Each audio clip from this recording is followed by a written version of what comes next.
Hut or tiny hut? It basically we got a force cage around us that we can pass through and out of, but it's protecting us. Ah, okay. It's like a magical, like the tent in Harry Potter. Yep. All right.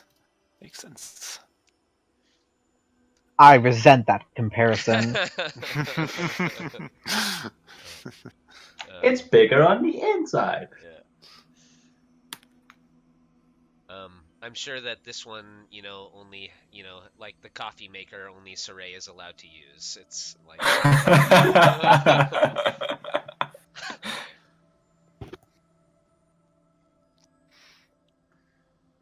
But you guys get your long rest in, and you continue towards Nangalore. I guess just because I'm obligated, I will roll for more random encounters, because that's what that encounter was. I love obligations.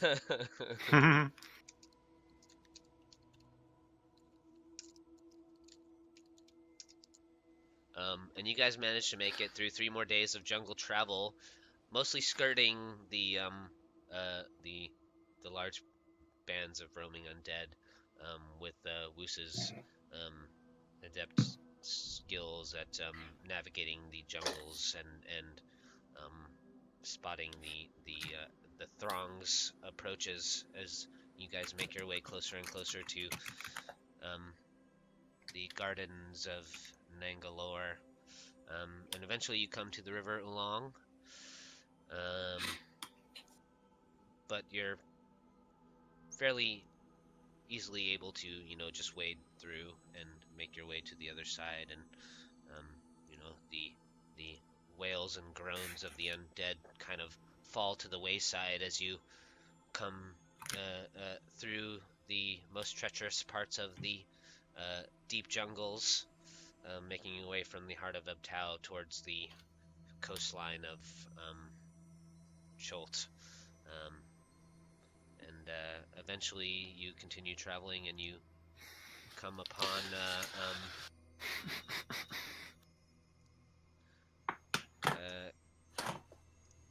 let me get you over to the map.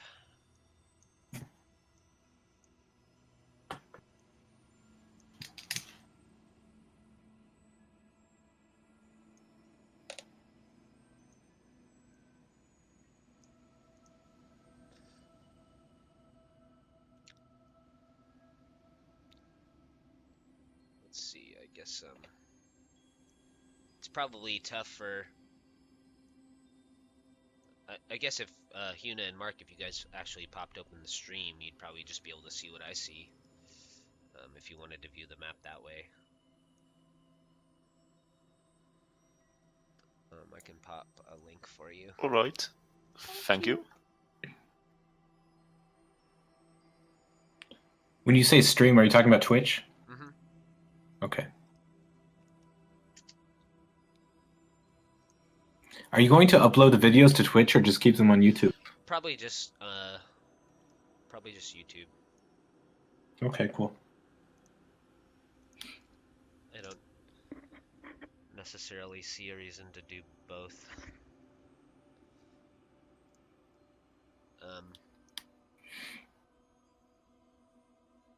But I'll get the rest of you down here on the map.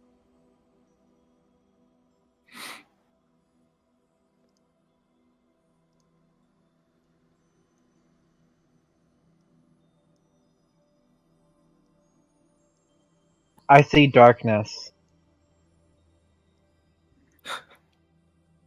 Hello, darkness, my. I was just gonna say that.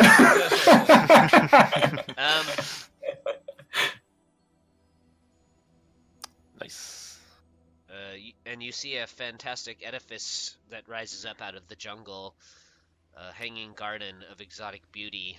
You see water streams down the steps between 2 massive elephant carvings, and beyond them a broad flooded avenue runs arrow straight for more than 100 feet before ending at the carving of a Tyrannosaurus face. Water pours from the Tyrannosaurus's jaw and flows the length of the concourse to drain down the steps in front of you. 5-foot-high terraces flank the boulevard, and low archways, 3 on each side, are built into the terrace walls. These archways are in various stages of collapse, as are the tunnels beyond them. The beautifully carved, larger-than-life stone faces are mounted between the archways. A wild profusion of plants grows on the upper terraces, and multicolored parrots and canaries flit and sing among them. To the north of you, a dilapidated brick dome rises above the Tyrannosaurus's head, and water spouts smaller through bell-shaped domes that surmount the highest terraces to your left and right. Sorry, that's a mouthful. Not familiar with this area so much, so explore at your will. Can you give us sight, Ryan? Yeah, we can't see anything. You guys don't see down here where your tokens are? Nope. No, I don't. I see do. anything. Well, we all don't have a god patron. Zoom out a bit. Suck it, son. I'm all the way out and don't see anything. Yeah, we're macroscopic here.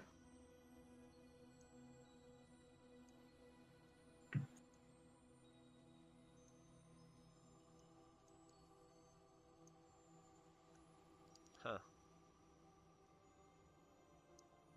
Well, I guess I'll just do...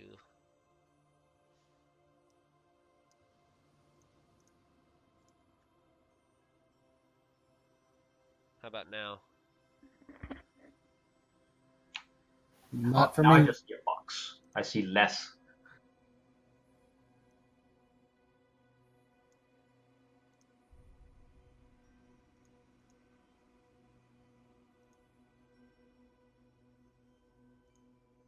There it is. Yeah, now. Well, so much for mystery. We can do fog of war or something.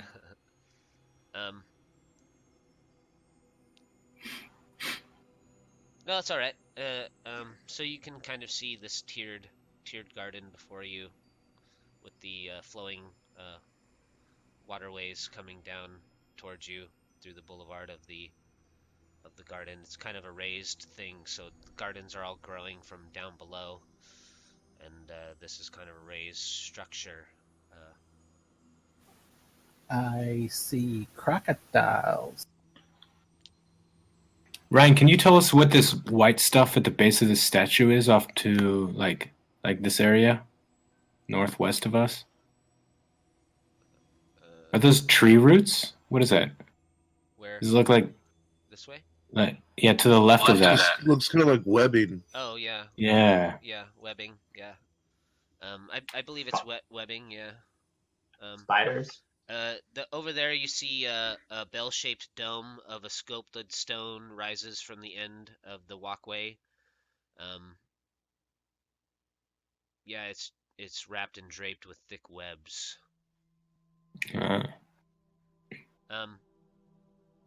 One interesting thing that you kind of notice, it's very Garn, very. At first you think it's like a trick of the eyes or something, but then you see them again and then more, from kind of poking their heads out from all around. Those you remember those figurines that you guys found way back in the day? Mm-hmm. Yep. You see these little black spirits kind of poking and prodding their heads out from the gardens, trying to remain hidden. I think you're probably the only one that notices them, Garn, but they seem very interested in your presence here. Wave at them. And you kind of instinctively, fidget for your little figurine as and they don't seem like they are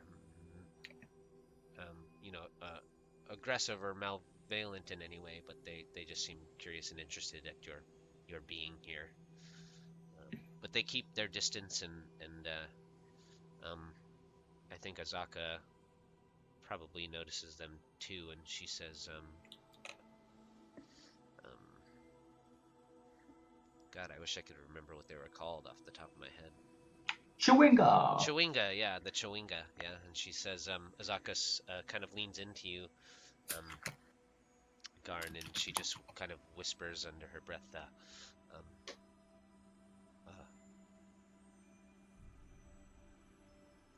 you see them too.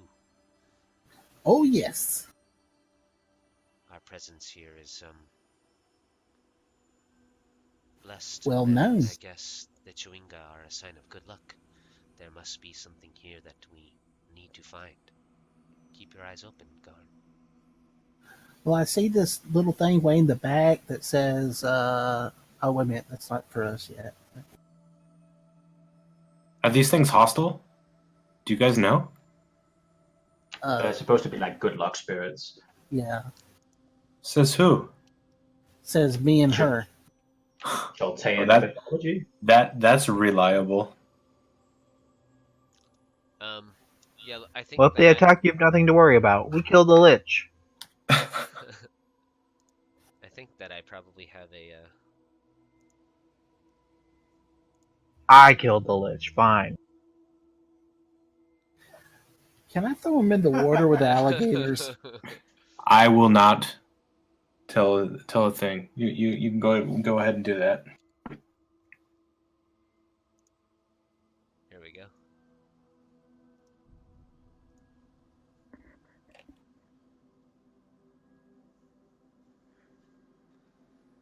They're little, almost masked creatures.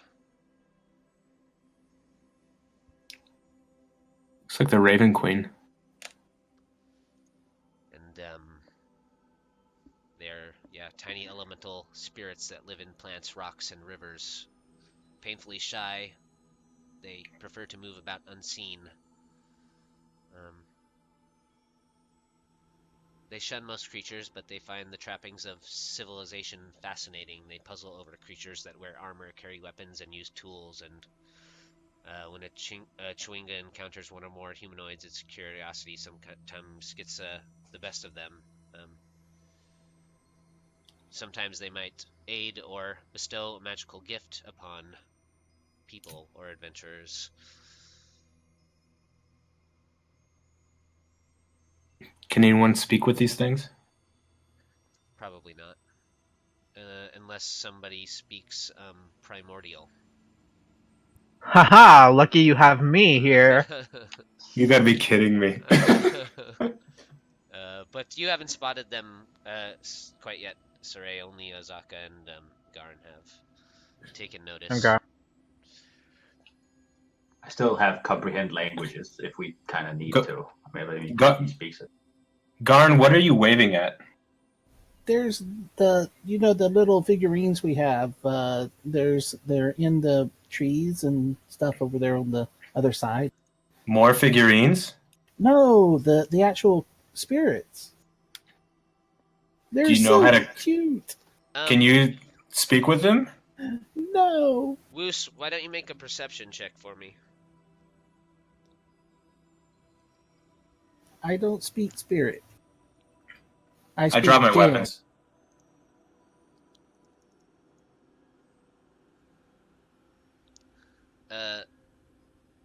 So I think you had the other figurine. It was you and Garn that had them, right? True. So you feel something like rummaging through your equipment, and when you go to look for what it is, you see one of these little creatures, and as you discover it, it's got the little figurine that you have in its grip, and it kind of looks up at you with its masked little face, and it pops kind of out of existence with your figurine as you spot it, and it appears on your shoulder, Garn, and it kind of hands it out towards you, the second figurine, as like a gift. So it pilfered the statue from Wuce and tried to give it to you. Thank you. What the hell?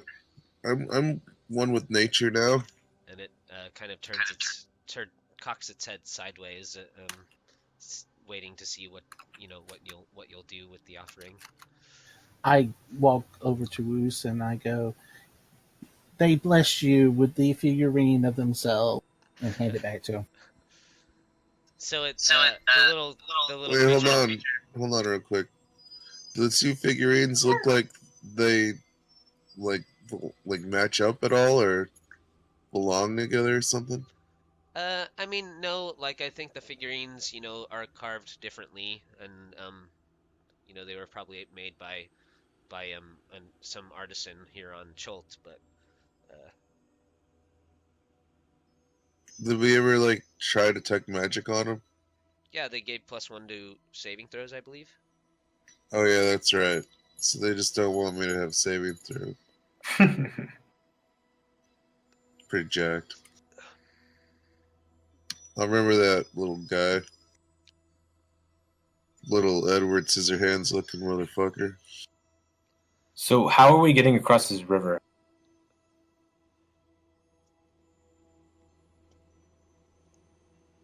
We make a deal to carry the crocodile around the world. And It's the crocodile and man thing. can we fall a tree or look for a felled tree and use it as a wood bridge? Yeah, I mean, what is this? Well, it looks like we've got, if we don't want to go that way, we can go to the side over here. 15 foot, at least. 10 foot over here out to the west. Yeah. I'd say let's try that away.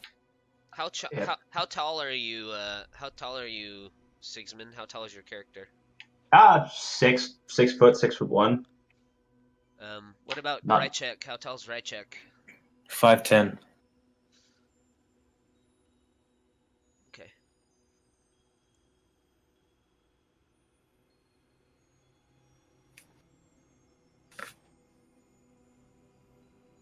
Am I hearing piggyback ride?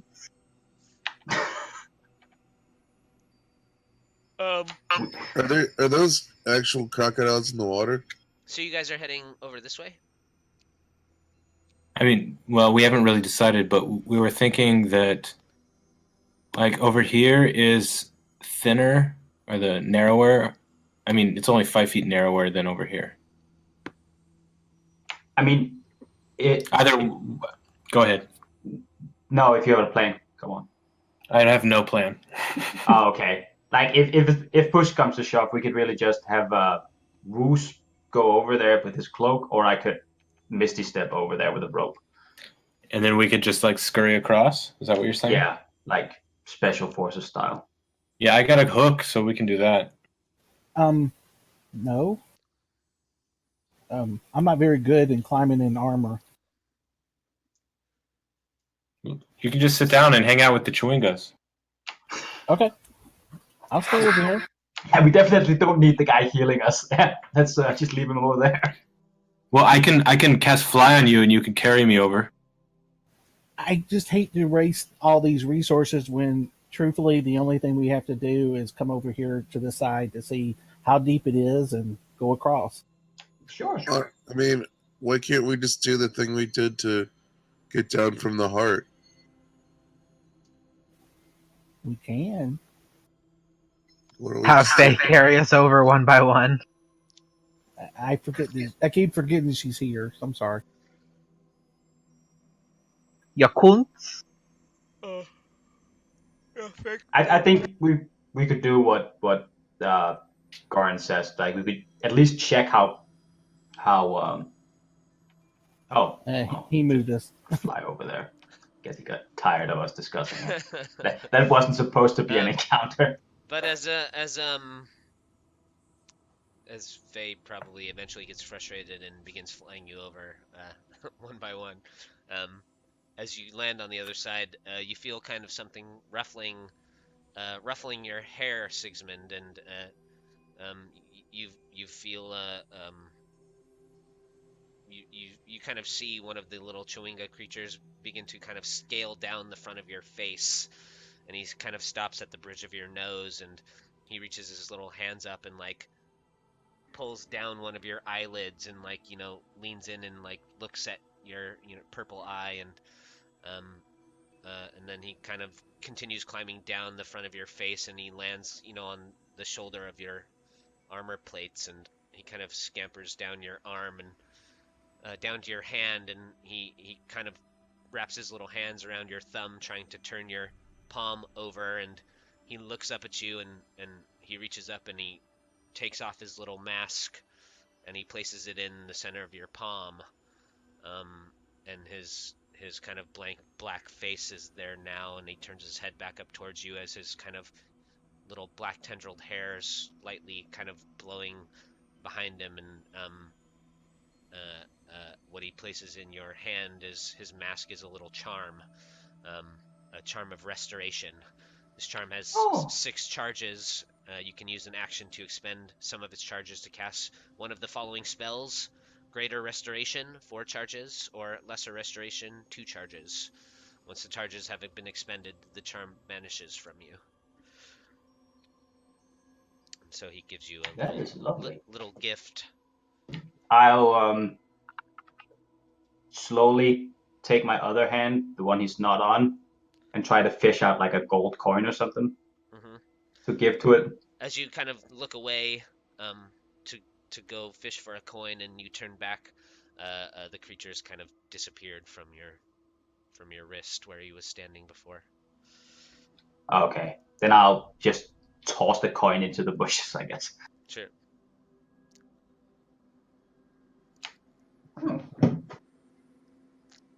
Sean. Wuce, Yes. what does that book say that we need to collect here? Like the herbs for the illnesses. Can you recall which bushes we're looking for? Which plants?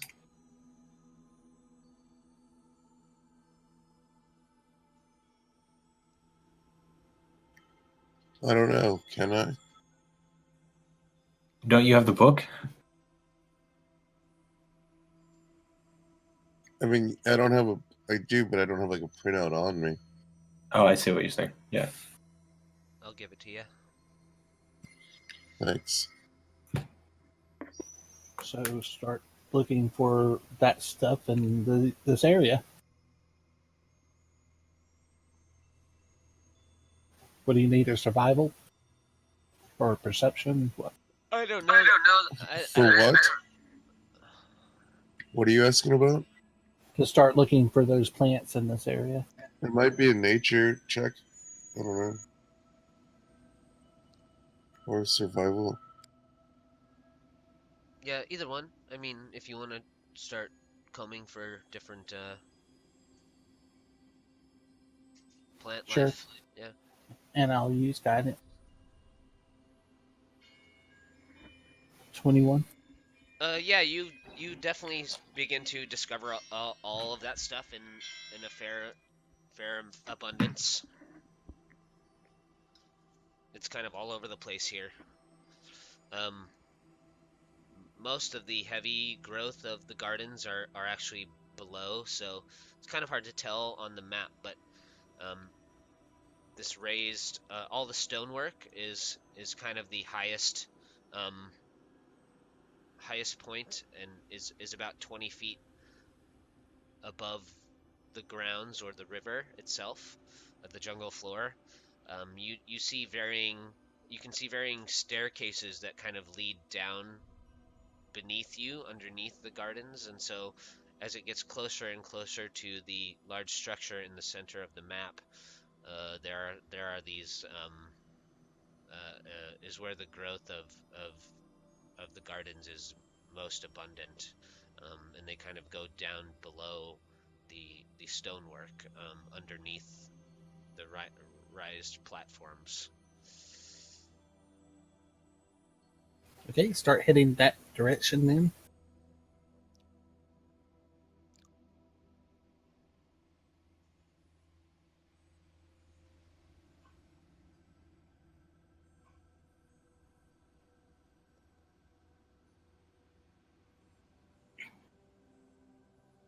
So this handout you gave us, Ryan, would only Wuce know all this information? Yeah, it's probably some of the stuff that's detailed in one of the journals you found in the little shelter that you guys had discovered last week. Okay.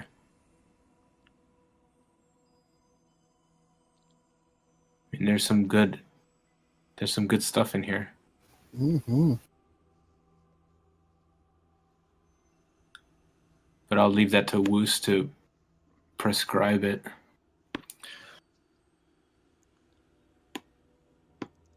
My opinion would be it'd be available to anyone and everyone in the group.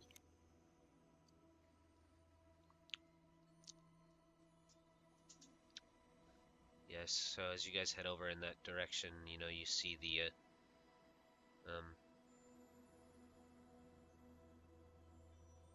bell-shaped dome of the sculpted stone. The one here before you is kind of engulfed in webbing, and the paired one on the far side looks like it's crumbled and ruined.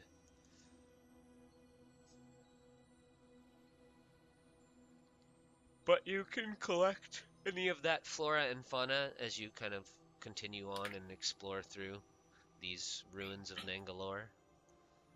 I'll just be ripping it out and throwing it in my backpack then.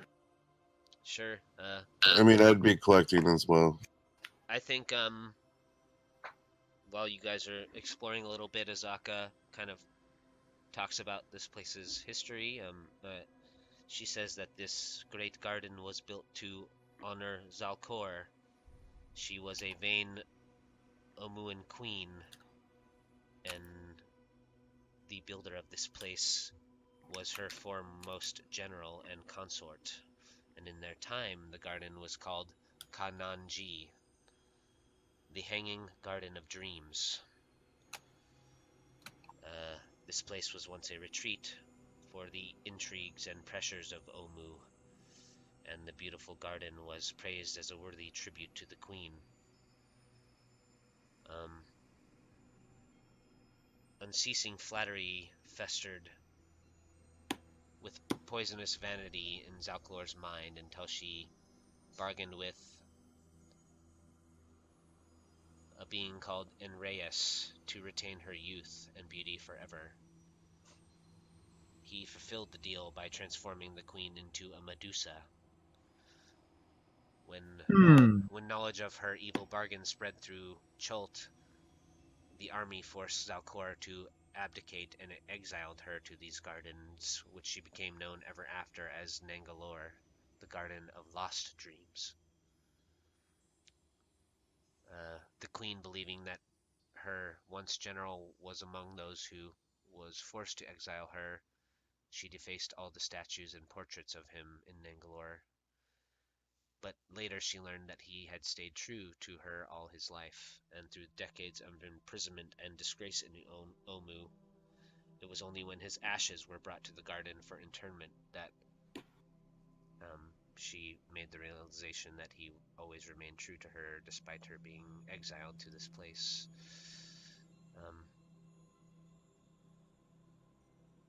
That sounds awfully familiar. I feel like someone told me a story of this place once. A Yanti friend of mine. An outcast, but an interesting fellow.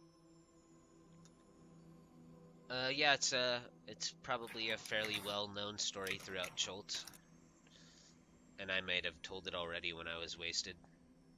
I haven't heard it.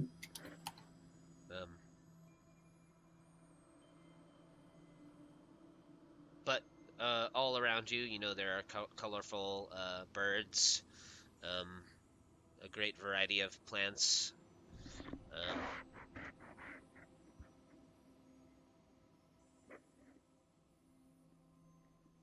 Azaka hasn't really ever ventured too deeply into this place, but she knows the legends of it well, and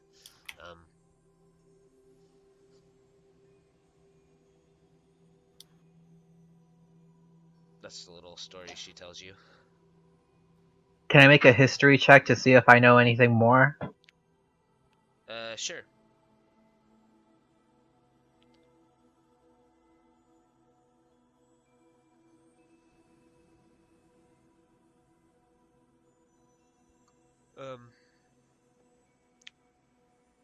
Yeah, the other thing that your Yuan-Ti friend told you was that many people believe that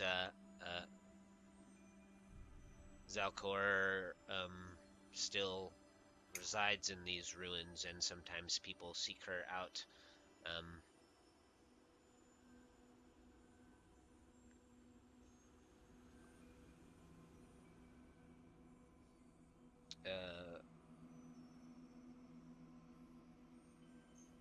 As sort of a jungle mystic,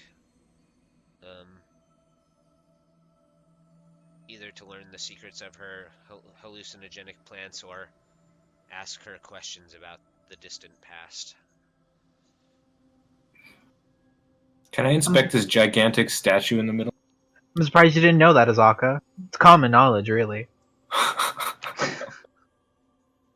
Watch it. Yeah, traces of gold-colored plaster still cling to the dome in a few spots, but everywhere else you see old, weathered bricks, more than a few of which have fallen through. The larger-than-life elephant carvings and the graceful, towering spire are still a magnificent sight. God, I could not get that word out. Magnificent. Even if their glory is dimmed by time and decay.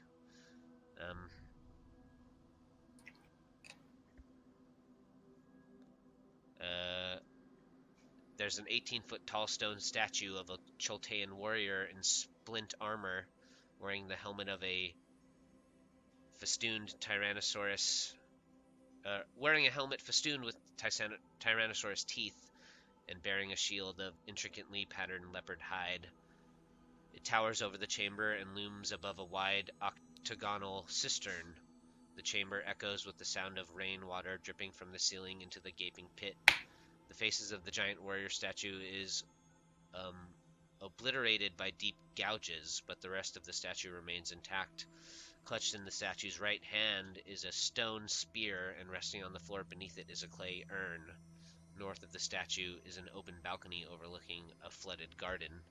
Standing to one side of the giant warrior is another statue, this one much smaller.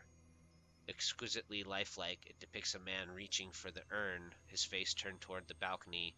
In his lifeless eyes you see terror. Stone steps ascend along the curved wall to a level of a second floor, but the floor is almost entirely collapsed. Someone's been up there, however, because a message of some sort is scrawled across the dome ceiling. What's the message? And what's in the urn? Do you, I would like to look in the urn. Yeah. Dude, the guy looks like he's frightened of the urn. Don't do it. I'm just looking. It appears to be just a pile of ash inside of the urn. It's just ash in here. Don't worry, Garn. The message is written in Old Omuan. Well, I can't read this. Can anyone else read this? Nope. What about Sorey? You're a smart guy. Come over here. This language is archaic and beneath me. Don't bother me with such nonsense. Anyways. I thought Sig could understand languages. Yeah, I had to read further. Like I can understand the written language, but I must be touching the surface on which it is written. Go lay those hands on. All right, I will cast Comprehend Languages then. Okay.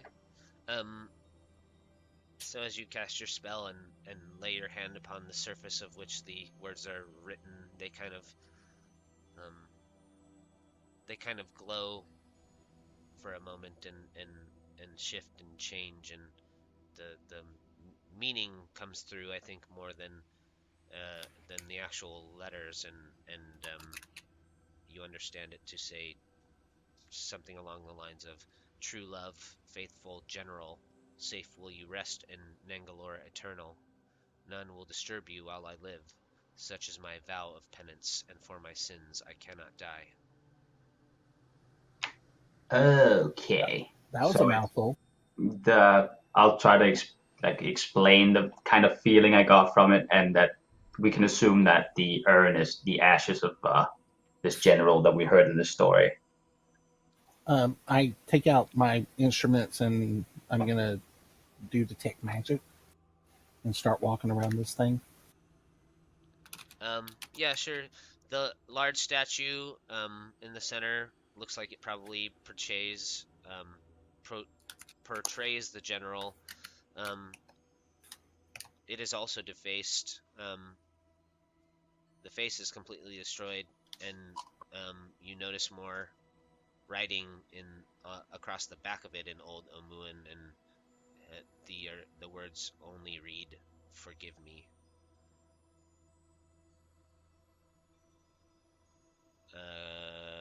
Garn, the smaller statue, to you is exceptionally lifelike, and you probably get the sense that this is more than, or was once more than just stone, and is probably a petrified adventurer of sorts. Wow, this statue looks like it could come to life if we did the right things to it. Can you do the right things to it? There is more. There's more old Omuan scratched into the floor beside him, and it reads, "Once a thief, forever a slave." I can do it, but let's wait until we're about ready to leave, just in case we face something that could cause this condition. All right, I'll follow your lead then, Garn. I wouldn't mind talking to the idiot. I mean, the person, because he seems to be a thief. If you step out onto the balcony or look down into the gardens below, the plants enclosed in this garden are like nothing that you've seen. Their shapes are fantastic. Their colors are like gems sparkling in the sun. Enclosed by the 5-foot-high walls, the strangely beautiful garden imparts a sense of serenity. There are messages. Hey, there's more writing over here. There are more messages that are deeply scratched into the walls of the gardens as well. You come across one that says, "Without dreams, eternity is unbearable." Another that says, "Great Abtao, free me." Wuce, how did you do that? Another one reads, "For the lies of a few, all must pay." And yet another, "To dream, to dance." How do I do what? Walk on the wall like that. I can't do it. Concentration and balance, I guess. Yeah, I don't have the balance. Anything in magical in the garden?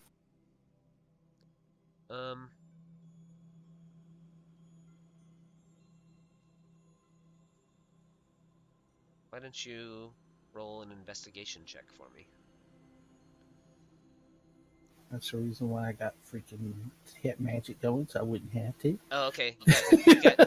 So you do notice something magical glowing down in the gardens, and as you move closer towards it, what you discover is about an 8-inch long piece of wood that's magically glowing through your senses, and when you reach down to pick it up, you get the impression that it is a wand of cure light wounds.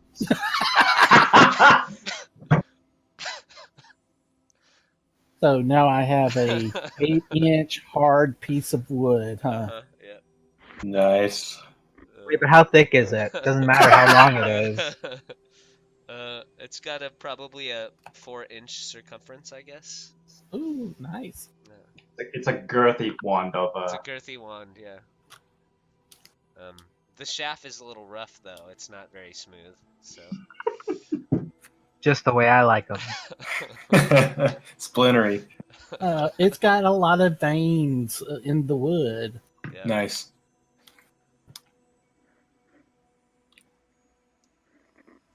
You're so bad. So maybe the petrified guide here, made it to Camp Righteous before you guys did, and he took your wand, and then he only to later find himself here, losing it again. Sucks to suck. What did you find over there, Garn? I found a piece of wood, but it's magical. Sigismund, Okay. the Yeah, the door. single large chamber inside this dome is obviously a royal apartment, or was centuries ago. Now the bright floral murals are dim and gray, bits of colored grass are heaped beneath a cracked mosaic, enameled wooden tables are split and tilting, and every bit of cloth is frayed and streaked. At the center of the room, a long divan stands atop a circular dais. Reclining on the divan is a woman dressed in a flowering robe made from parrot feathers in stunning colors. Despite the heat, her arms, head, and face are covered in feathery veils. Next to her, a black orchid grows out of a large clay pot. At the head of the divan, she addresses you in a voice tinged in odd inflections. Strangers have come to Nangalore, my love. What boon do our subjects beseech? She speaks to you in almost a Soreyan type of inflection. I am the best at whatever I do.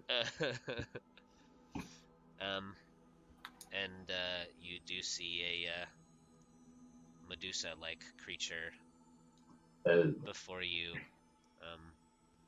draped in a little throne. Sup?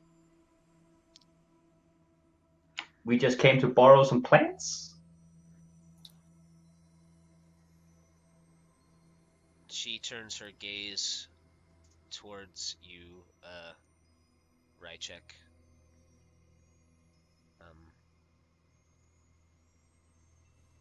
I'm looking at my feet. Okay. Well, you said that her face was covered at the moment, didn't you? Covered, yeah. Okay, double protection then.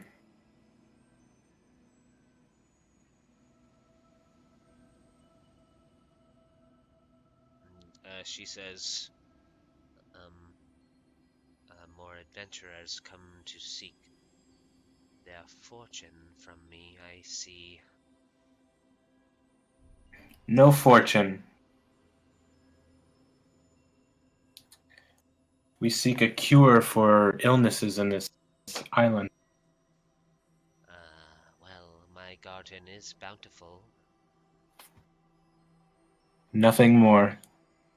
You may take what you need, but do not disturb the ashes of my love. Ashes have no importance to us. And you can see that she's kind of holding her gaze at you specifically, Riceak. I can't see that because I'm looking at the floor, but Yeah, the rest of you would notice that she doesn't look to she doesn't turn her gaze towards any of the rest of you. She remains fixated on Riceak. Anything magical in the room? The black orchid that's growing near her feet. Miss, what's that flower there?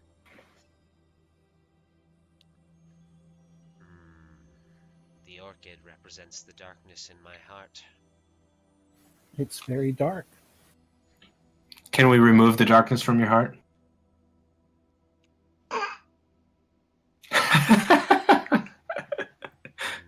She says, no, it is a burden that I must bear. Why? For betraying my love. For cursing his name, even though he remained true to me his whole life. Well, you have to forgive yourself. Were that I could, but it is not time. I have not paid the proper price. I must suffer for at least as long as he, which now I fear is eternity. And she kind of turns her heads towards the larger structure where the ashes lied. Do you think that he would want you to suffer?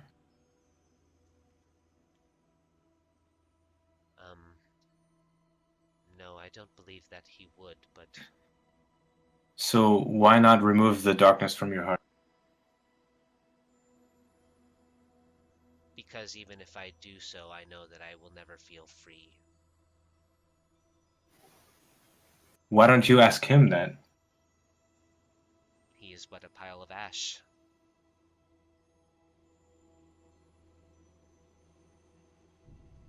I'm sure there's ways around that. Even though I do speak to him, he can never respond.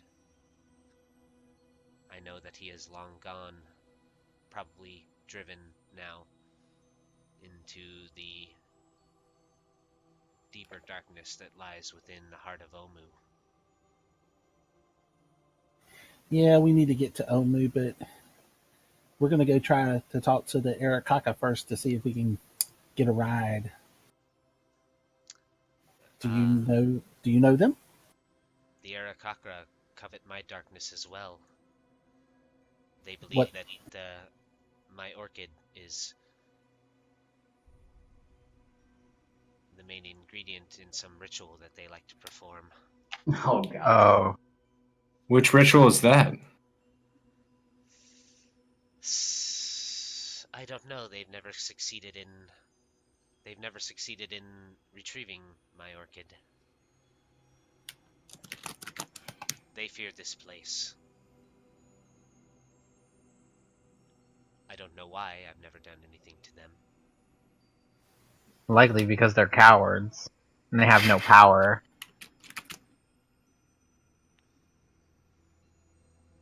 Well, perhaps that is good.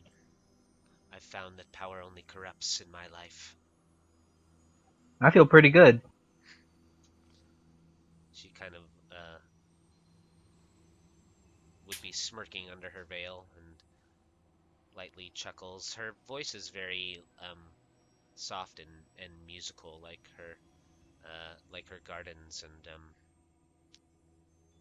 she says, "Well, this has been quite pleasant. It's not often that people stumble into my gardens without demanding something from me. It's nice to have just a pleasant conversation for a change, but there's nothing else that I can do for you." Is there anything that we can do for you? Because we wouldn't mind taking your flower with us. Oh my god. Could we deflower you for a second?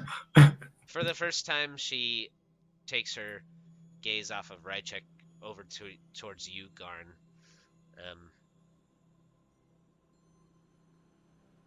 Are you looking at your feet as well? I have no reason because to me she's got her face covered.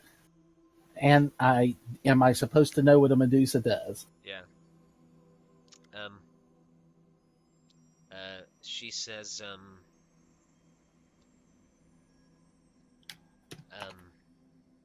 in my life, I have had great power, and that is one thing that I still retain.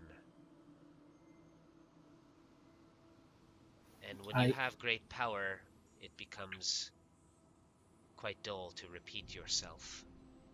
I've already explained that nobody can touch the darkness that I have, and so there's no reason for you to covet my flower. okay. I was Perhaps hoping. perhaps what you need is somebody to touch the darkness within your heart, so that we may bring light to it. Perhaps someday, but not this day.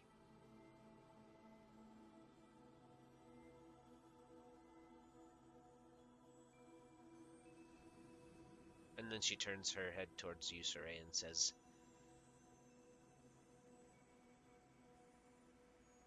"Power can be a great ally, but it can also bring a quick downfall. Be careful with the power that you wield." I'm pretty careful. Ask Garn. Please don't ask me. So if you guys don't try to take her flower or anything, and you don't have anything else to ask of her, Actually, can you help us fly?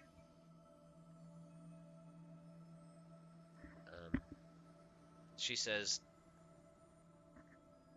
"Despite the power that I do possess, that is something I cannot help you with, unfortunately. Perhaps you can find some ingredients in my garden to brew a potion if you are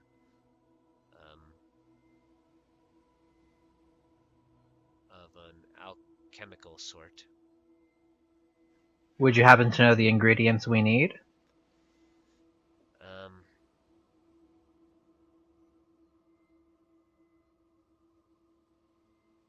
Yeah, she probably would. She probably would have some sort of idea of some of the stuff you might need. But I think I'm going to throw up from my hangover in a minute here, and so that's probably a good place to end this week. Okay.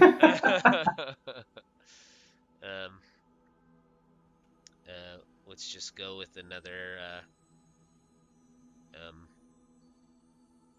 800 experience each for the session.